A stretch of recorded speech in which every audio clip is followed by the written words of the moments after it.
Allez, c'est l'heure du duel. Deux berlines face à face. D'un côté, on a le pari sûr, la valeur sûre. De l'autre, l'achat qu'on pourrait qualifier de malin. La question c'est, qui va gagner la bataille du portefeuille? C'est parti. Ok, on oublie tout de suite les fiches techniques barbantes. Pensez à ça comme à un vrai combat, un ring. D'un côté le champion, celui que personne n'a réussi à détrôner, de l'autre, le challenger, et il a les crocs, croyez-moi. Allez, on entre dans l'arène. Alors, premier round, on présente le champion poids lourd. Pas besoin de faire les présentations, c'est une véritable légende de la fiabilité. La Toyota Corolla. Et quel est son plus grand atout? Honnêtement, c'est pas les gadgets ou les écrans géants. Non, son super pouvoir, c'est sa valeur de revente. C'est simple, c'est sa capacité à ne pas perdre d'argent avec le temps. C'est un peu comme un investissement en or, un truc qui ne déçoit jamais. Et ça, ce ne sont pas que des mots. Regardez les chiffres. J.D. Power le dit. Toyota, c'est la marque numéro 1 pour ça. Et la Corolla, c'est la championne de sa catégorie, tout simplement. Ce n'est pas de la magie, c'est juste que le marché a une confiance aveugle en elle. On sait qu'elle gardera une valeur en béton armé, et les gens qui la conduisent le confirment. Comme dit ce commentaire, on peut compter dessus tous les jours sans se prendre la tête. C'est parfait si on veut juste avoir l'esprit tranquille. C'est exactement ça l'argument de la Corolla. C'est l'achat zéro stress, zéro surprise, juste de la sérénité au volant.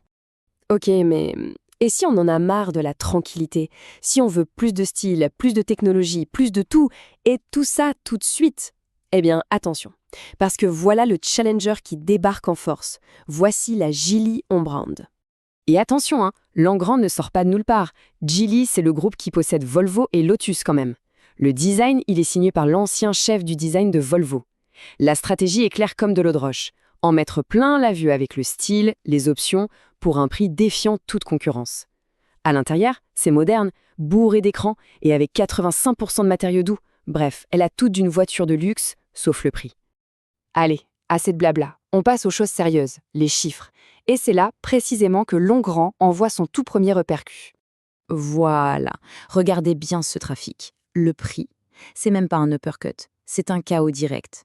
La Geely Hombrand coûte quasiment la moitié du prix de la Corolla. Je répète, la moitié. C'est un argument de vente absolument massif, ça fait très très mal à la concurrence. Et la démonstration de force ne s'arrête pas là. On regarde les specs, moteur, puissance, consommation, c'est très proche. Mais là où ça devient intéressant, plus d'airbags de série sur l'Engrand et un volume de coffre énorme. On part de 610 litres. Encore une fois, l'Engrand en donne plus pour moins cher. Les chiffres, ils ne mentent pas. Bon, maintenant on ouvre les portières et on s'installe à l'intérieur, parce que c'est là que les deux philosophies s'affrontent de manière radicale. Alors, côté Corolla, on est dans le fonctionnel, le durable. C'est du solide, c'est fait pour encaisser les années sans broncher. Pas de chichi.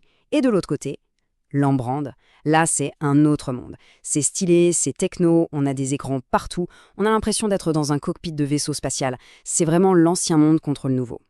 Mais, il y a un mais. Tout ce côté futuriste, ça a un petit revers.